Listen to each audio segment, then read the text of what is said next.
Heso Kristo. Magandang umaga po sa inyong lahat. Ang imamungkahi ko pong paksa na ating pagnilayan sa linggong ito ay yung sinabi ng Panginoon. Ang hindi laban sa atin ay panig sa atin. Mahilig tayo na tribo-tribo, pangkat-pangkat, fraternity. Pag hindi natin kasama, mababa ang pagtingin natin sa kanila. Kaya sa unang pagbasa pa lang, sinabihan ka agad. Si Moises, ba't hindi mo sawayin yung nagpapahayag na iba? Sabi ni Moses, lahat sana ay mapuspos ng Espiritu ng Panginoon. Sa Ebanghelyo, sinabi ni San Juan, nakakita po kami ng isang taong nagpapalayas ng mga demonyo sa pamamagitan ng pangalan mo, pinagbawalan namin sapagkat hindi natin siya kasamahan. Likas sa atin, yung tayo ang grupo, Ilocano, Bisaya, Pilipino, Intsik. Hindi na maganda. Napakakitid na pananaw. Kaya yun ang aking bigyang diin ngayon. Ang hindi laban sa atin ay panig sa atin. Panginoon ang nagsabi niyan, hindi mababali yan. Kakanta lang natin, papuri sa Diyos sa kaitaasan. Hindi ko masyadong type ang mga itong translation na ito dahil nawawala doon sa tunay na kahulugan eh. Papuri sa Diyos sa kaitaasan, luwalhati. Glory to God in the high, and peace to all people of goodwill. Bune voluntatis, ang sinabi dito sa mga taong kinalulugdan niya. Kinalulugdan din ni Jesus, ng Diyos, ang lahat ng tao na may mabuting kalooban. Hindi na sinabing Katoliko yan, hindi na sinabing Protestante yan, hindi na sinabing Hindu yan. Lahat ng mga taong may mabuting kalooban, kinalulugdan ng Diyos, kinakanta natin lagi yan. Madali ding ilapat sa panahon natin ngayon sa encyclical ni Pope Francis, Laudato Si, praise be to you Lord. Gloria in excelsis, Laudato, ganon din ang ibig sabihin niya. Ano ang subtitle? On care for our common home. Pangangalaga, pagkalinga nitong planeta na tirahan nating lahat ng mahigit 7 bilyong mga tao. Narito tayo. Pag nasira ito, tagilid tayo lahat. Pero hindi masisira ito. Tayo ang malilipol kung magkanya-kanya tayo, hindi tayo magkakaisa na solusyonan ang mga problema na nakaamba sa atin ngayon. COVID-19. Namimili ba ang COVID-19 na kalingga ka ba? Manubo ka ba? Yakan ka ba? Maranaw ka ba? Katoliko ka ba? Hindi. Kailang magkaisa tayo. Hindi naman pala pinipili. Andiyan yan na nahihirapan tayo. Ang talino ng COVID, barahan mo dito, magmi-mutate siya, narito na naman. Kaya mayroong second surge. O tapos, sa second surge pa na yan, lumalabas. Nagtitinda ng mga face mask na hindi pala umuubra dahil sira, binabago yung date ng purchase. Magagalian ang ating naririnig ngayon na bilyon ang pinag-uusapan. Hindi mabuting kalooban yan, na hindi ka na naaawa, nag-i-intubate na, halos sumabog na ang baga, ano mga may COVID, tapos ang inaasikaso mo ay ang iyong Audemars Piguet na 13 million pesos na watch at saka yung mga Lamborghini mo at saka Maserati. Sinabi ng pangalawang pagbasa, pinapaalaala sa atin ni Apostol Santiago, sa lahat ng ito, na mapang-api. Naghihirap na nga, kukwartahan pa. Hindi nalilingid sa Diyos ang hinaing ng mga taong nahihirapan dahil sa COVID. May naaangkop na hatol para sa inyo. Kakainin ng kalawang, sabi ni Apostol Santiago, ang inyong mga sports car. Magiging katibayan laban sa inyo, parang apoy na uubos sa inyong laman. Kailangan magiging bune voluntatis tayo.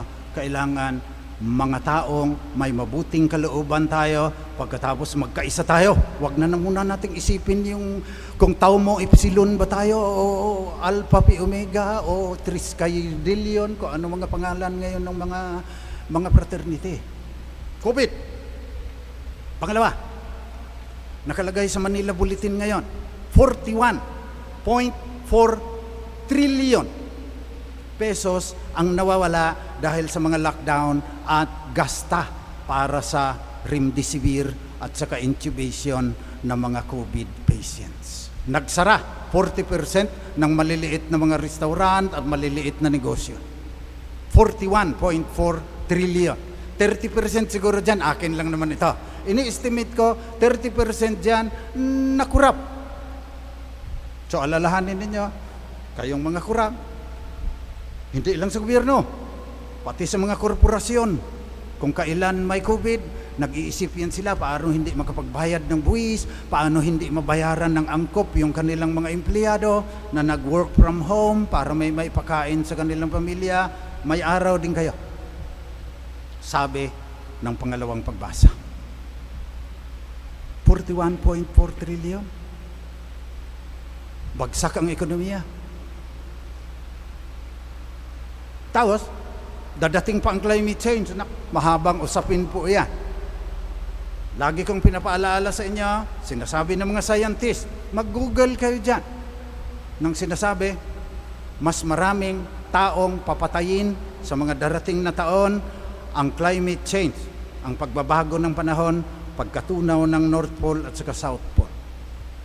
Kailang magkaisa na tayo. So yan, sinasabi ng mga SBD, kailangan kausapin ang mga taong may mabuting kalooban. 4 na sektor ang gustong kausapin ng mga SBD missionaries. Divine Word, Kalipunan ng Banal na Diwa, Society of the Divine Word. Paano mangyayari ang pakikipag-usap sa People of Goodwill? Prophetic dialogue. Integrity ka, ganito ang aming pananampalataya. Pero dialogue, especially dialogue of life. Una, kausapin ang mga walang pananampalataya. Kaya tinitrain itong mga seminarista makipag-usap doon sa mga atheist. Tinuturuan ng Big Bang.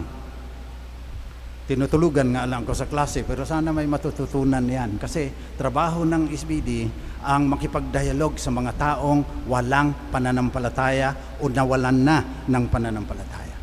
Pangalawa, sa mga mahihirap. Kaya may Kalinga, si Father Flavi, nasa Smoky Mountain, Parish of the Risen Christ, ang mga SBD missionaries ngayon. Pangatlo, mga tao na Kristiyano, ecumenism, pero hindi Katoliko, People of Goodwill, kausapin din. At ang pang-apat, mga tao na iba ang pananampalataya. Mga indigenous peoples, mga Hindus, mga Muslims, kinakausap ng SBD. At ngayon, ganito po ang mga proyekto. Una, food security. Kailangan magkaisa tayo para matiyak natin na may kakainin ang mga Pilipino, lalo na tayong nasa kalunsuran. Pag hindi nakarating sa atin, yung mga gulay sa Trinidad Valley, Central Luzon, mamamatay tayo sa gutom. Magkaisa na tayo dyan. Ginagamitan namin ng teknolohiya yan. Lagi ko na namang sinasabi, may e-commerce platform, may digital currency. Kinakausap na namin ngayon ang mga 200 mga magsasaka sa Trinidad Valley. Church-based po yan. Suportado ng diocese. At ang maganda ron, mga Ibaloy sa Kakangkanae yung andon, sabi ng obispo. Indigenous people. Loves ng mga SBD. Yun lang magandang lalaki na nag-first reading. Kangkanae yun galing sa Buntok, Lagawi Diocese. Pinagmamayabang namin sila dahil tinggiyan. Dumaan dito, aral sa Divine Word Seminary, pinadala ng Kenya, provincial superior. May Kalinga, 40 years na, nasa Ghana, Africa. Dialogue. Hindi lang dialogue, nakausapin mo, pipiding program mo, papantay mo sa'yo, lalampasan ka pa niya. Lalampasan ka pa ng mga mangyan at saka mga manobo, pagbigyan mo ng pagkakataon niya. Food security, pinag-uusapan natin ngayon. Pangalawa, climate change. Kinakausap na namin ang mga Muslim sa Lanao del Sur, bamboo. Ang Central Province ng SBD sumusuporta sa vision na 1 billion bamboo by 2030. COVID lang, kung hindi, kinaladkad ko na itong mga seminarista na magtanim doon sa Marikina Watershed sana. Pati yung mga seminarista sa Tagaytay. SBD na trabaho yan. Ang pangatlo, kausap din namin, may memorandum of understanding kami ng mga Muslim millennials, mga CPA, mga IT, Muslim. United Voices for Peace Network, 10,000 na alsa na sa BARM, hindi kami pinayagan ng DepEd, simulan namin ng unti-unti yan, iwawire yung buong BARM, pagkatapos papadala yon ng digital modules ng ALS. Maraming salamat, DepEd ALS, na pinayagan ninyo kami, makakapag-dialogue kami, prophetic dialogue with Muslim millennials in Mindanao and even in Taguig and many other parts of the country. Huwag ninyo silang pagbawalan. Sapagkat, ang hindi laban sa atin ay panig sa atin. Yun ang nais nating pagdasal ngayong linggo. Na sana, huwag maging hadlang yung relihiyon, yung lahi mo, kung Ibaloy ka ba, o gaddang.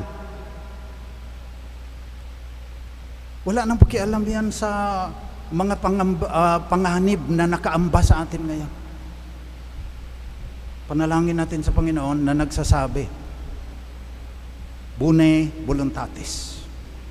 Magkaisa, through a dialogue of life, ang lahat ng mga taong may mabuting kalooban para malutas itong COVID-19, lahat ng variants, para magawa ng paraan yung nalugi na 41.4 trillion pesos.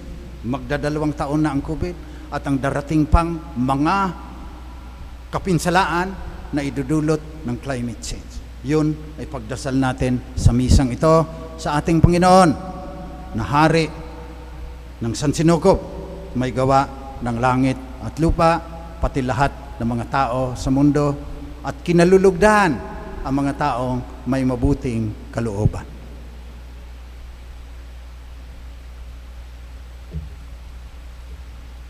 Magsitayo po tayong lahat, pahayag natin ang ating pananampalataya.